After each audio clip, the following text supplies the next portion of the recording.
What up, everyone? Back for another video. We're going to do another nerdy news. Some cool things coming up and things to talk about. As always, I split it into two categories, collectibles and media. This time around, we're going to start off with the collectibles because there's not that much to talk about as far as collectibles, and there's a lot to talk about in the media. So let's start off with collectibles. Some things I've come across lately that look pretty cool that are worth mentioning to keep an eye out for. A lot of them are these legendary scale, or not the legendary scale, life-size busts of different characters. One that's made by Tweeterhead, a company I've never heard of, by the way, pretty new, did a Skeletor life-size bust. And this looks badass. They did a really awesome job. I'm not personally a big He-Man fan. I never really have been. Most of the 80s cartoons I never really liked. But I like Skeletor. I just think he's a cool character. The rest of the He-Man characters I could give a shit less about. Skeletor looks really cool. And this statue looks cool, especially his armor. There's a lot of really nice detail in his armor. And it looks really cool. $1,000 though, which is pretty much in line with any life-size bust. Those types are always going to be around that $1,000 to $1,500 range because they're so massive. You got to imagine it's life-size. It's literally, I would say, the size of your body, but it's even bigger than that because it's superheroes and they're super jacked. So imagine your body if you were super roided out, and that's how big it is. So it's pretty massive, very heavy, so it's justified that they charge that much. This company, Tweeterhead, I've not heard of, by the way, so you'll have to let me know in the comments if anyone has heard of them, if they have a good reputation or not. There are a lot of these sculpture companies that are popping up left and right. For the longest time, it was just Sideshow and like Kotobukiya and a few other ones, and now they're all over the place, popping up left and right, because I keep saying this, the collectibles market has exploded, so there's going to be a ton of them before the market crashes again. So that's the Skeletor one. The next one is by Infinity Studios, and this is the Harley Quinn one. I got posted on my page. There was the classic comic book Harley Quinn. This is the movie Harley Quinn, the Margot Robbie version of Harley Quinn. And this thing looks gnarly. The pictures that I'm looking at right now looks like a photograph. I had to double take, and I didn't even realize it was a statue because it legit looks like a photograph. And I thought that's super cool, and I totally want that. And then I realized that, you know, I probably wouldn't want that because it's so lifelike that it would probably creep me out. To have someone that's that identical to a specific person just kind of sitting around in my house staring at me all the time, I think that might creep me out. Other than that, the statue is absolutely immaculate. And they use like real cloth and like real like wig style hair for certain parts of it, so it looks absolutely immaculate and spot on to the actress. And that's, me personally, that's my favorite version of Harley Quinn. I know everyone will argue with me day in and day out on what the best version of Harley Quinn is. I like the Suicide Squad Margot Robbie. So that was my favorite. So this statue is really cool, but this statue is $4,000. And again, Infinity Studios, I've heard of them. I don't know a ton about them. That seems high, though. That seems extremely high.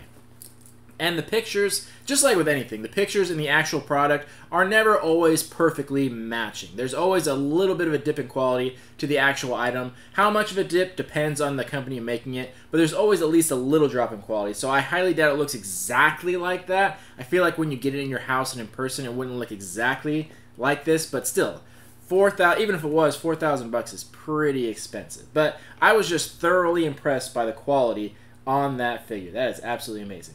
And one other that was mentioned, this is by Sideshow, and it is a SpiderMan life-size bust. They only show one quick preview picture, but it looks really cool. And Sideshow is very reasonably priced, and they're the ones I trust the most. They're the ones that have been doing this the longest. They've been in the game for a very, very long time, and they have very good quality control and things like that. So that's a company that I trust the most, and I would be confident to buy from them. And if I had to guess, that one's probably on the cheaper end, probably like $1,000, $1,200, something like that. So I probably won't end up getting any of these because of money and space, but just things I thought is worth mentioning. I like to weed through all the crap out there and pick out some good stuff and show you the good quality things.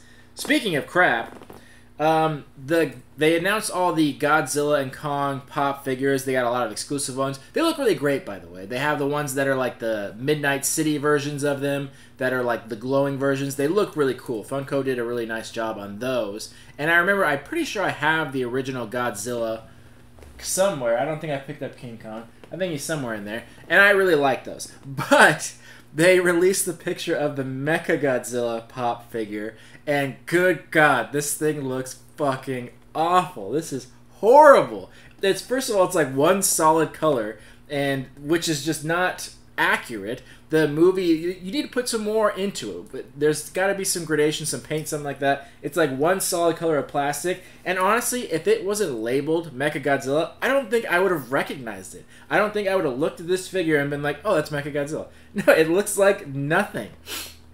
It looks, I'm trying to think of what it kind of looks like. I remember Wallace and Gromit. There was the robotic dog when he got his skin torn off. That's kind of what it looks like there. It's a very specific reference, but it just looks really, really bad to sum up. I can't believe it. Most of the time they do a good job, or average. This one was awful. I had to bring it up because it was just hilariously bad. So the other Godzilla Kong figures look great. That one looks absolutely atrocious. Gonna pass on that, but I thought it was worth mentioning. Next. The last video I did was of the Spawn Kickstarter, and supposedly I've been hearing murmurs and rumors that they're doing another one that's going to be medieval Spawn. I'm not sure if this is confirmed, by the way. This may just be a rumor. I haven't done in-depth research about it to confirm whether that's happening or not, so far it's just a rumor. But if it is true, then I am fully on board with that, because medieval Spawn was my favorite Spawn iteration. Spawn is my favorite character, and I missed the first Kickstarter, so if that's true, I am fully on board with that. And there are other people that missed that first Kickstarter, just like me, and people ask, how did I miss it? Like, I'm not sure. I'm not totally sure how I missed it, but I did, so I will jump on the next one. And the funny thing about it is, now word has gotten around, the people that did miss the first Kickstarter, if there's a second one, they are going to be flooded with orders, absolutely flooded, which will in turn make that figure worthless on the resale market, but I don't give a shit. I don't care if it's worthless or not. I'm totally down for that. I'm not sure if this is true or not, just based on the fact that if they already did a Kickstarter, I feel like they wouldn't need to do a second Kickstarter. I feel like they would just produce a figure. So that's the part where I'm not sure about, if they're just going to do that through McFarlane Toys or go back to the Kickstarter. I can't imagine them doing a Kickstarter again if they already know they can get orders from it. But, you know, it's just rumor and hearsay from this point. So, but I hope they do that, because that sounds amazing. And then two other quick things to mention. Quantum Mechanics has announced some other QFig Max Elite, which is the highest of the QFigs. And there's two of them that look particularly cool. There was the Pennywise, the We All Float figure, where he's like, they got the spider legs. And then there was one of Deadpool and a unicorn. And I'm a huge Quantum Mechanics fan, so I'm glad they're pushing out more figures now. I think they're finally getting enough notoriety where they're starting to become a household name a little bit, or at least heading in that direction. So I'm really happy to see that they're announcing more figures. It's a very exciting time, and I love their stuff, and it's still expensive. They're $50, but so I wish they'd bring that price down just a tad, a little bit. But other than that, they do absolutely great products, and I'm excited to see what comes in the future for them. Other than that, real basic stuff, nothing super amazing worth mentioning, basic figure stuff. So let's get on to the media side of things. Lots to talk about in the media, because it's been a while since I've done one of these videos, and a ton of shit has happened. First of all, WandaVision wrapped up, and people have been asking me left and right what my overall opinion was, and I don't want to respond to all these comments and messages separately, so I just said I'll do it in the next video. And my overall opinion after the show ended was horribly disappointed. Super disappointed. Such a letdown. I was unbelievably let down by that series and by the finale. Let me be clear, though. I'm not saying it's a bad show. I'm not going to talk negative about the show, saying it's bad or anything like that. I'm just saying there was so much buildup in the show that went nowhere. There were so many Easter eggs in every single episode, so many hints, so many name drops, so much of this, and that was the whole show. It was build up, build up, build up, build up, and then the finale comes and like, oh, nothing. It all went nowhere. All those Easter eggs, all that stuff led to nothing.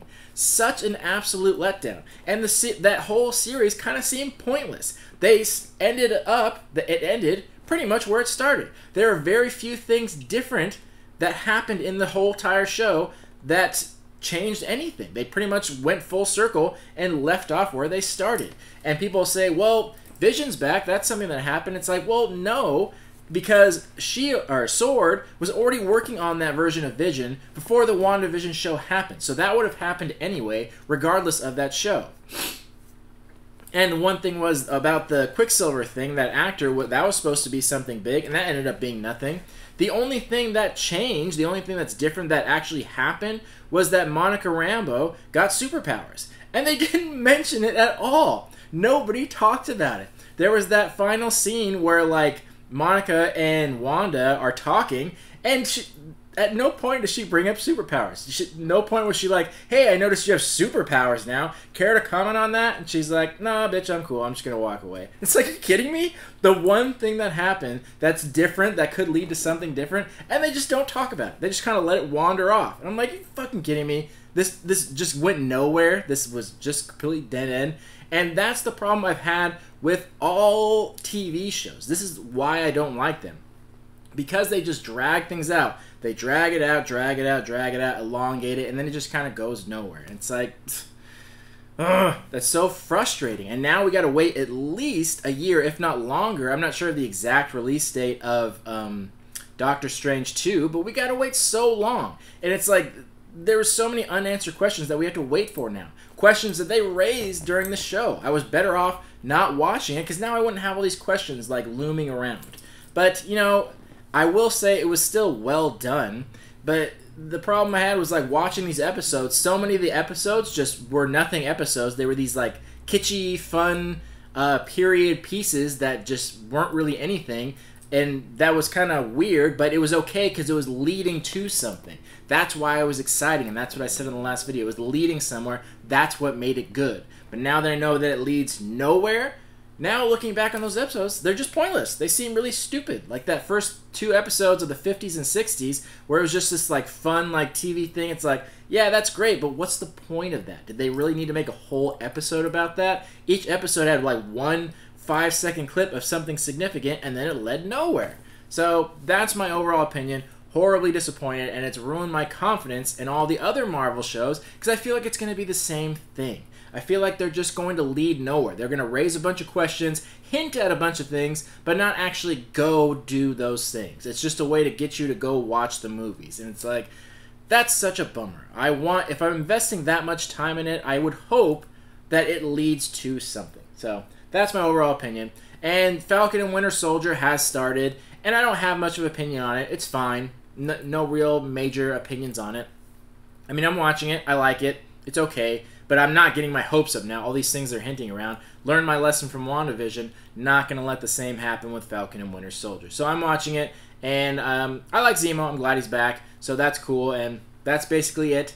And again, the problem I have with these shows is that they're low budget, and every time I watch them, I just wish they were a movie. And I know everyone's going to say, well, they're not low budget. It's one of the most expensive shows ever. Yeah, I get that. It's not low budget for a TV show. As far as TV shows are concerned, these Disney Plus shows are some of the highest budget TV shows, I say, ever. They're really high budget.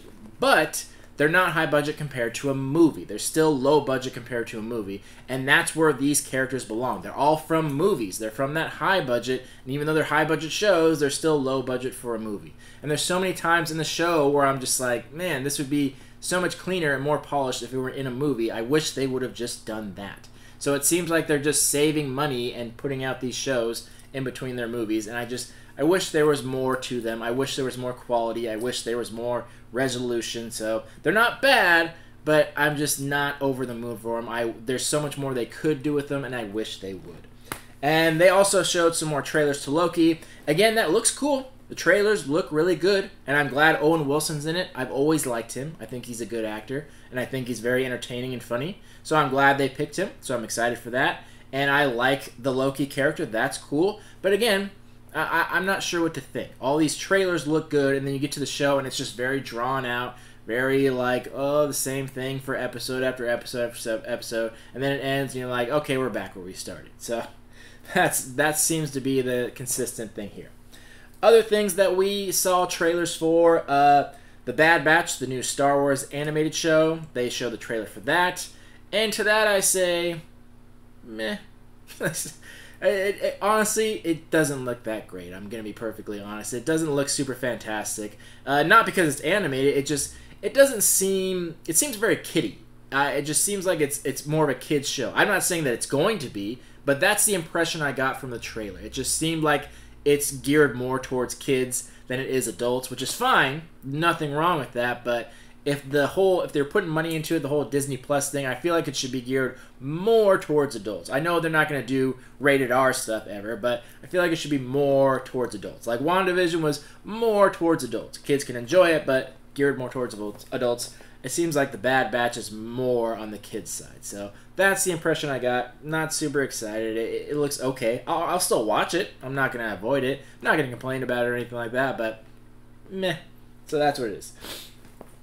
And then there's a bunch of other Star Wars stuff they announced. A whole shitload of shows that are coming out in the Star Wars universe. And honestly, it's hard for me to be excited about a lot of those things. I like Star Wars. Nothing against it. I don't hate it by any means. But for the most part, a lot of these things that they make is all new characters. So these new movies that come out, it's new characters, people you haven't met before, people you don't know about. So it's hard to be excited about it. For the MCU and stuff like that, every time they announce a movie, it's characters I know. I've read their comics, I have the action figures, I know those characters, I'm psyched. The Star Wars stuff, it's like, it's a new show announcement, but you don't know what to think. You don't know if it's going to be returning characters, you don't know if it's going to be brand new characters, and it's hard to say. So I have confidence in them that they'll make it good, but it's just hard for me to be super excited. They have announced that people like Aiden Christensen are coming back and things like that, so that's cool. I like returning actors, and there's some talks that Sebastian Stan will be playing Luke, and I'm okay with that too. I think he'd be a good replacement for him, and I've seen pictures of them making him look like Luke Skywalker, and it is uncanny. It is unbelievable. I've never seen that in my life, where they've had an actor play another actor and had them look that similar to it. It is unbelievable. I'm sure it'll look a little bit different when it's like live action and moving, but I'd be pretty okay with that if he ended up playing that. So when they have returning characters like that, that makes me a little excited, but who knows? Mandalorian's good, it's fine, but that's about how my expectations for these future shows, but you know, we'll see.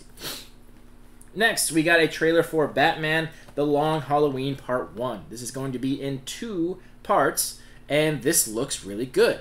The animation on this looks really good. They're kind of hit and miss on the DC Batman stuff, because I remember The Killing Joke, amazing story, great comic book, but the animation on it sucked. It was terrible. It looked so bad. I could not focus. It looked so terrible on the screen. This looks really good. It looks like they put some budget into it, and the animation, the quality of it, looks fantastic. So I'm actually pretty excited for it. I was kind of hoping that they'd do more of a rated R one, because they've been doing that with a lot of the DC animated stuff lately, and a lot of live action stuff too. And that's kind of what they're going for, and I hope they keep that. They need to push the boundaries, separate themselves from Marvel, do more adult content. So I was hoping for rated R, but it is PG-13. Not a big deal. I'm always more excited when it's R because there's no limits. There's no holds bars. It could be anything. So I feel like PG-13, they censor themselves more than they should. But I get it. You know, it's a higher budget, higher quality stuff, so they got to keep it PG-13. Fine. It's a great comic book story. And there is, for people that don't know, there's a lot of similarities between the Long Halloween and the Dark Knight movie. If you knew the comic book series and when you watch this, you'll notice there's a lot of similarities to this because Christopher Nolan pulled a lot of the things for the Dark Knight from the Long Halloween story because there was no plans at that point to ever do a movie of it. So he pulled a lot of his script and story from that story. And possibly when you see the movie, you'll refer back to it and be like, oh yeah, that was in The Dark Knight. So just fun facts. So because The Dark Knight was an amazing movie, and now you know why. Because he pulled from really great comic book stories. So that's how that works. So I'm excited to see that. I will check that out. I'm bummed it's in 2 parts, but I get it. You know, it's a quality thing. They don't want to make it too long, and they want to separate it. Fine. But I hate having to watch one and then wait like 6 months. That's annoying. I don't like that. But, you know, I'll deal with it. Next, we got trailers for Suicide Squad. We got 2 of them. And to this, I'm so hesitant.